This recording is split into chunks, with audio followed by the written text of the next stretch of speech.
Би Калифорни мужид орших Жулиан нэртэй нэгэн жижиг хотод амьдардаг юм.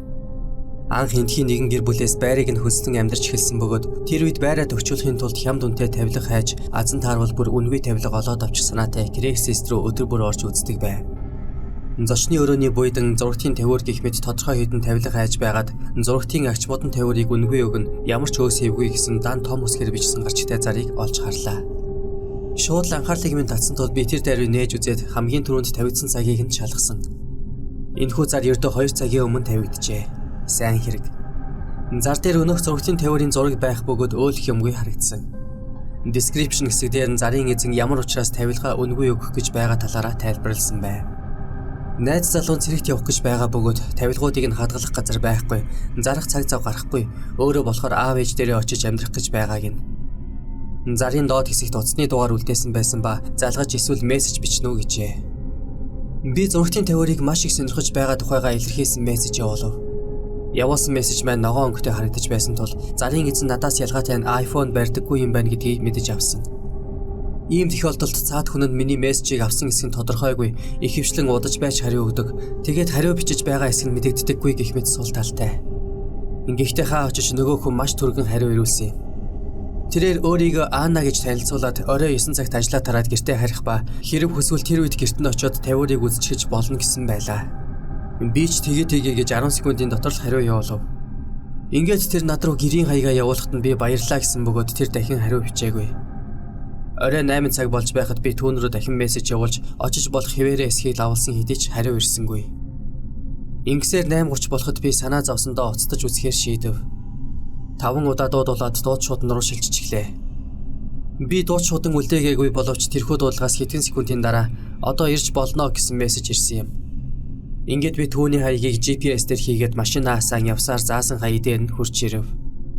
Хонх битгий дараарай гэсэн тул би хаалган дээр нь явж очиод тогшлоо. 3 удаа тогшсон боловч тагчиг. Утас руу залгаад үзтэл бас л утсаа авдаггүй. Ингээд л дараа нь тэр даруйда түүнээс мессеж ирсэн бөгөөд намайг дотгошоо ороод ирээ гэсэн байлаа. Би тэндээ хэсэг зогсон түүний мессежийг дахин уншиж баттгасны эцэст яасан бол гэсэн хариу бичиж явуулав. Ороод ир гэж байгаа нь арай л хачин санагдсан юм. Дахиад л хариу байдаггүй. Би хэсэг зур хэрэгэлзэж зогссны эцэст хаалганы бариулыг эргүүлэн түлхэж дотогш явж орлоо. Хаалга маш чангаар жахран дуугарсан тул Анна байшингийн хаанч байсан намайг орж иж байгааг дуусна нь гарцаагүй. Хаалгыг буцааж хаахад хөшгнүүдийг нь татчихсан байсан тул байшин дотор ерөнхийдөө тун гэрэл муутай бүүдгэр байхаас гадна нэг тийм хөгцөрсөн үнэр хамар цоргиж байлаа. Нааша гараад ир гэсэн дуу дээд давхраас сонсогдов. Аан за одоохон гэж би хариу дуугарлаа. Ингэхдээ түүний хоолой их сонин сонсогдсон юм. Яг юу гэмээр юм бэ?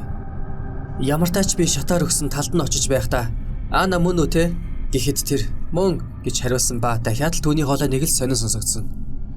Дээд давхар руу гараад хартал хоёр талаар нөрөөнүүд бүхий коридор харагдсан бөгөөд нөхцөл байдал энэ үед тун сэжиг бүхий эвгүй санагдаж байсан хэдий ч би баг зэрэг инээсэн байдалтайгаар аль талд нь байгаа гэж чангаар асуусан. Аннагийн хоолой зүүн талын игнэнээс унтлахын өрөөний онгорхой хаалганы цаанаас дуугарлаа. Би үүд хавцаанд явж очиод дотогш орлогүй наанан зогсов. Цэлээсэн том өрөө байх ба барыг тавилгагүй шахуу гэдг нь харагдсан. Би дотогш шагааж харвал хинч үзэгдсэнгүй. Анна гэж дуудахад хариу тагчиг. Би энэ үед аль хэдийн өрөөнөөс баг зэрэг холдсон байлаа. Анна гэж би дахин дуудтал энэ удаад тэр хариу дуугарч нааша өрөө рүү ороод ирээ гэсэн юм. Тэрээр онгорхой хаалганы цаан зогсож байх шиг санагдсан. Дээр нь түүний хоолой яагаад тийм хачин сонсогдоод байсныг би одоо харин ойлгох шиг болов. Тэр эмэгтэй хүн биш байж харин эмэгтэй хүний хоолойгоор дуугарах эрэгтэй хүн байсан юм. Би үүнд огт эргэлсэнгүй. Би машиндаа нэгэн орчихж буцаад ирээ гэж хэлээд шат руу түргхэн эргэж гүйлээ. Үүнтэй зэрэгцэн өнөө унтлахын өрөөний хаалга огцом савгдан гүйцэд нэгдэх нь сонсогдсон юм. Энэ үед би аль хэдийн шатаар уруудан гүйж авсан болохоор өрөөнөөс ямар гэчиг хүн гарч ирснийг харж чадаагүй. Шатны оролт хүрэх үед буцаад иргэх хин нэгний баригл бүдүүн хоолой зүрх зүсмээр тод дуулсан юм. Би урд хаалгыг нээн гарч буцааж хаагаад машиндаа орж суусан бөгөөд амьдралдаа урд нь хизээж тэгж сэтгэл амарч байгаагүй юмдаг. Ингээд машинаа жолоодон өнөө байшин руу эргэж чарлгүй явж одсон. Гэртээ эренгүүтээ тэрхүү утасны дугаарыг блок хийсэн. Craigslist дээр хөнөөх зарыг цааш репорт хийх гээд хартал аль хэдийн устгагдсан байлаа.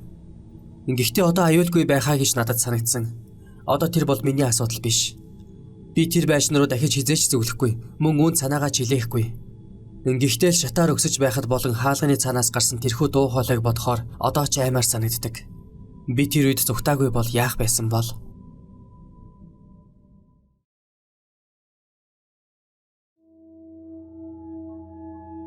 Би өөрт тохиолдсон амьдралын энэхүү туршлагаа хүмүүсийг Craigslist юм уу үүнтэй ижил төстэй вебсайтуудаар үйлчлүүлэхдээ болгоомжтой байгаараа гэж сэрэмжлүүлэг болгох үүднээс интернетээр хуваалцаж байна.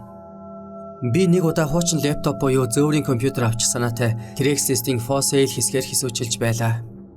Тэгж байтал нэг зар нүдэнд туссан юм. Dell брендийн нэгэн тач скрин лэптопыг $250 өгнө гэжээ. Зургийг нь харахад гамтай адилж хэрэгэлсэн бололтой ганц хоёр үйл ялэг хэрэглээний OCB-гээс тооцвол шинээрээ шахуу гэмээр байв. Би зарын эзэн рүү мессеж явуулсан бөгөөд тэрээр хариуд нь өөрийгөө Дэйв гэж танилцуулаад тэр оройдоо уулзаад үзээд авчиж болно гэсэн юм. Тэгээд намайг заавал гэртний ирэх шаардлагагүй хоёр талаасаа голдоо уулзаад өгөлцөж авалцахыг санал болгосон. Манай гэр хөдөө орон нутагт байдаг байсан тул тэдний хүртэл хангалттай 10 хэдэн километр зайтай буюу 20-25 минут жолоодож байж очихоор байв. Бидний голд ямар нэгэн томоохон гэд хэлчих газар байхгүй тул 7-Eleven дэлгүүрийн гадаах машины зогсоол дээр уулзахаар боллоо. Би болсон цагтаа буюу оройны яг 10 цагт тэнд явж очив. Тэгээд хэдэн минут хүлээсний дараа түүн рүү залхахаар шийдлээ. Утсаа гаргаад яг карталд дэлгэсэн дээр түүний нэр гарч ирсэн. Тэр өөрөө над руу залгаж байх юм. Би тэр даруйдаа авч байна уу энэ ч гэлгүйгээр Дэйв юу болсон бэ гэж асуулаа. Тэрээр жолоогоо барьж байгаа болоод тэгсэн үү яасан цаад талд нь их чимээ шүгэнтэй байж байснаа төдөлгүй намдах үед тэр ярьж эхлэв. Тэр надад машинын сонин дуу чимээ гаргаад байгаа тул гэрээсээ хитрхи холдмооргүй байна. Тиймээс 7-Eleven хүртэл явж чадахгүй нэгэд машинаа замаас гаргаад замын хажуу зогсоочихсан байгаа тул намайг хүрээд ирэх үү гэхин тэр. Замын хажууд гэхээр томоохон хотод байгаа юм шиг байшин барилгуудаар хүрээлэгдсэн хэсгийг хэлэхгүй. Миний амьдардаг тэрхүү газарт замын хажууд гэдэг нь ихэвчлэн замын гэрэлтүүлэггүй ой мод юм уу фермийн аж ахуйгаар хүрээлэгдсэн тийм хэсэгт зогсож байна гэсэн үг. Тэгээд тэр байгаа газарт үрслэхдээ би зүгээр явж очиод олцохооргүй их сонин содон байршил хэлсэн тул би тодорхойхон бичээд мессежээр явуулчих гэлээ. Тэр ёстой л хаа нэгтээ замын хажууд зогсож байгаа бололтой. Арай л сонин сэжигтэй санагдаж байсан тул тийшээ явах нь ер нь зөв үү буруу юу гэсэн бодол төрж эхлэв. Өмнө нь Craigslist-тэй холбоотой аимшигын түүхүүд өчнөө сонсож явсан надад энэ нь бас л тэдний нэг адил төстэй маягаар өрнөд байх шиг санагдсан. Дими гэдгийг нь мэдсээр байж би Дэйвийн байгаа газар руу жолоодож эхлэв.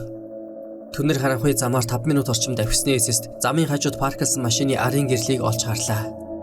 Энэ мөн байж таарна гэж бодсон би Эрдэнэ шишийн Тариалангийн талбайн хажууд өвсөн дээр парклсан машин дээр явж очиод ард нь парклсан бөгөөд ингэхдээ хөдөлгүүрээ унтраалгүй асфальттай чигтэн үлдээсэн юм. Машины гэрлээ хэсэг зур унтраатал тэр хавьд хаашаач харсан тас харанхуй болсон тул буцаагаад асаалаа. Хачирхалтай түүний машинаас ямар ч гэрэл асахгүйгээр зогсохгүй адаглаад уцсны дэлгэсний гэрэлч үзэгдэхгүй байв.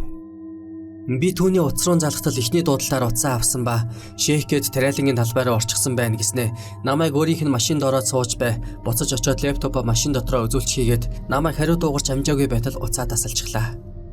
Надад энэ бүхэн үнэхээр сонин санагдаж байв. Яах вэ гэдгээ шийдэж чадахгүй хэсэг гайхаж суулаа. Ямар тач машинаасаа гараад хаалгаа онгорхой жигтэй зогсож тэр Дэйв гэж нөхрийг эрхийг нь хүлээхээр шийдэв. Тэр Тариан талбай руу орсон гэж хэлсэн тул дагуух зам руу ширтэн зогссоор байлаа. Харт амхны 8-аал биш бол өөр юм хөмөгч авалцахад ямар хэчин хачин газар хүрээд ирвэ. Энэ юу нэг л бишээ. Би машиныхаа хаалганы завсар удаан гихчин зогссон. Хангалттай 2-3 минут болсон байх. Тэр ийм удаан шийгээ зогсоод байна ч гэж юу байх вэ? Явд юм уу гэж бодож эхэлсэн би за дахиад 30 секунд хүлээгээд болохгүй бол арилъя гэж шийдсэн. Ингээд төвчээр алдардгийн яг даваан дээр Тариан талбайгаас хин нэгний явах чимээ дуулдаж эхлэв. Би Тариан талбай нэг талаас нөгөө тал руу нээжлэн харсаар байлаа. Дэйв гэж би чангаар дуудав. Өнөөх чимээ цааш холдох шиг болж бүдгэрэн чимээгүй боллоо. Гэтэл ард талаас навч шажигнах чимээ гарах шиг болохоор нь эргээд хартал нэг хүн миний машины ард талаас над руу гитэж байх нь тэр.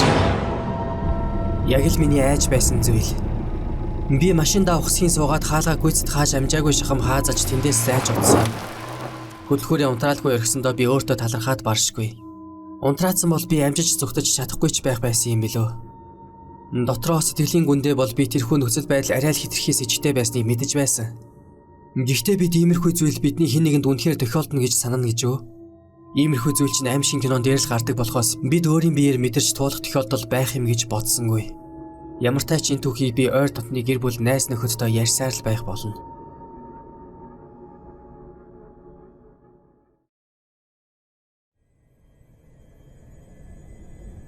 2011 он байсан юм. Би шинээр ундаг дугуй авсан тул хуучныгаа зарах хэрэгтэй болов. Арайч төмрийн сэг болчихоогүй байсан тул би хуучин дугуйнаасаа ямарч байсан $200 олчих байх гэж бодсон юм. Би урд нь Craigslist хэрэглэж үзээгүй байсан тул хүүгээрээ заалгалаа. Хүү маань үндсэндээ зарыг бүхэлдэн бичиж бэлтгэн яаж постлдгийг нь харуулсан юм. Тэгэхдээ сонирхсан хүмүүс нь над руу мессеж явуулж эсвэл залгах боломжтой болгох үүднээс миний утасны дугаарыг бичиж орхисон. Дугуйны зар маань тавигдаад баггүй хугацаа өнгөрсөн боловч хинч надтай холбоо барьсангүй. Яадаг юм билээ гэсэн шүүн бодоод байж байтал зар тавигдсанаас хойш 3 дахь өдрийн хөнгөрөө дугуй ирж үзээд авах сонирхолтой байгаа талаар хэн нэгнээс мессеж хүлээн авсан. Тэр хүн 8 хийхээр бүр шийдчихсэн байгаа бололтой эхний мессеж дээрээ л аль болох хурдан ирж үзээд авчихъя гэсэн байлаа. Би түүнийг яг одоо ирээд авчихсан ч болно гэд гэрийн хаягаа бичиж явуулав. Тэрээр хагас цагийн дотор очно гэлээ. Эцэстээ нэг юм хуучин дугуйнаасаа салж амархна гэж бодхоос би дотроо баяртай байв. Тэр үед би гэртээ ганцаараа байлаа. Гэрийнхэн чухам хаачсан байсныг яг сайн мэдэхгүй байна. Эхнэр баг хүү хоёр дэлгүүр хийсч байсан бол том хүү маань найзуудтайгаа гадуур явж байсан байх. Ямар ч тач би гэртээ ганцаараа байж таарсан юмдаг. Гадаа аль хэдийн харанхуй болсон байлаа. Би зочны өрөөндөө зурагт үзээд сууж байтал байшингийн урд хаалганы цаана машин зогсоход дуулсан. Би зонхоор хартал нас бийг үйдсэн 3 гэр машинаас буухан үзэгдэв. Бөөсөнд гутг гэдэг үг санаанд орлоо. Ганц ундаг дугуй үзэхийн тулд хин өөрөөсөө гадна өөр 2 хүн дагуулж ирдэг билээ. Хаалганы хонх туугарлаа. Намайг цонхны цаан зогсож байхыг тэд харсан тодорхой учраа би хаалгаа онгойлгов. Нөгөө хоёрын хон урдан зогсож байсан нэг нь гараа сунган надтай гар барьлаа. Түүнийг Жеффри гэдэг гин. Харваас төмөр өргөдөг нь илт тэрээр яггүй том биетэй нөхөр байв. Дээр нь маш өтгөн сахалтай баригл хоолойтой аж. Ардаа зогсох хоёроо тэр танилцуулаагүй бөгөөд тэр хоёр нь зүгээр л зогсоод над руу нүүрэндээ ямар ч илэрхийлэлгүй ширтэж байлаа. Тэд ч бас жижигхэн биетэй гэхэргүй харагдсан. Байшин тойрон арын хашаанд очицгоё гэж хэлж дуусаагүй байтал Жеффри дугуйч нь хаана байгаа гэж асуусаар миний хажуугаар зүрэн гэрлүү орж явчихлаа. Нөгөө хоёр нь ч дагаад ороод ирэв. Тэднийг гэрлүү оруулахгүй юм шүү гэж бодсон бодол маань ингээд талаар болчихов. Тиймээс би тэдний урд гарan арын хаалга руу дагуулan явлаа. Жеффри болон түүний нэг найз намайг даган арын хаалгаар гарч ирэв. Харин 3 дахь нь үлдээд надаас манай ариун цэврийн өрөө хаана байдгийг асуухан тэр. Би хэсэг зур чимээгүй болов. Би яаж хаа хамаагүй танихгүй ирээр нойлын өрөөгөө хэрэглүүлээд тэр хооронд хоёр найзтай нь гадаа байж байх юм бэ гэж бодсон. Гэсэн ч нөгөө хоёр нь над руу ширтэж байхыг хараад би өнөөх залууд ариун цэврийн өрөөний байршлыг дуулгавартайгаар зааж өгөв. Тэр залуу явж оцсны дараа би дугуйгаа авчирхаар сарвч руугаа алхлаа. Сарвч руу ирж буцах замдаа ганц зүйлийг бодож байв. Би юу хийчих нь энэ вэ? Ингээд би Жеффрид дугуйгаа авчирч үзүүллээ. Тэрээр дугуйны жижиг сажиг зүйлсийг хүртэл наривчлан үзэж шалгаж эхэлсэн бөгөөд дугуй авах гэж байгаа хүний хизээч үзэж шалгахааргүй зүйлсийг хүртэл үзэж гарсан. Жишээлбэл дугуйны зарим хийгээс нь баг зэрэг нугарчхаж, цацруулагч дээр гутлын мөр гарчхаж гэх мэт.